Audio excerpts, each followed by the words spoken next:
आज खऱ्या अर्थानं जे युतीमध्ये चांगलं काम करत होते, बच्चू कडू सारखे आमदार जे निस्वार्थपणे गोरगरिबांची सेवा करतात, अपंगांची सेवा करतात, त्याच्यासाठी काम करतात, परंतु यांच्या या वागण्यामुळे, यांना तिकीट दिल्यामुळे आज कुठेतरी बच्चूभाऊ कडू सारखा एक चांगला आमदार आम्हाला गमवावा लागतोय। आज कुठेतरी तो युतीपासून दूर होत आहे।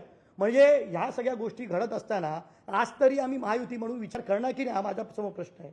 आणि नक्कीच ही असंसदीय, असभ्य आणि अपरिपक्वता याच्यातून रवी राणांची सिद्ध होते आणि म्हणून यांना या महायुतीतून बाहेर फेकलं गेलं पाहिजे।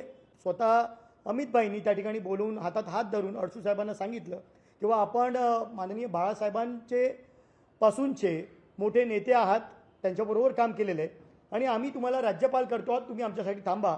आम्ही तो शब्द पाळला, परंतु काल त्यानंतर अकलेचे तारे तोडत रवीजी राणा हे नेहमी जे वायफळ बडबड करतात आणि ज्याच्यामुळे खऱ्या अर्थानं स्वतःच्या बायकोचा सुद्धा घात ज्यांनी केला, खऱ्या अर्थानं लोकसभेची सीट ज्यांनी घालवली, खऱ्या अर्थानं त्याला पाडली, स्वतः नवऱ्यानी बायकोची सीट पाडली म्हणणंही अवघड ठरणार नाही। कारण त्या ठिकाणी आपण जर पाहिले तर सगळ्या पक्षाच्या नेत्यांशी संबंध हे खराब करून त्यांनी ठेवले होते।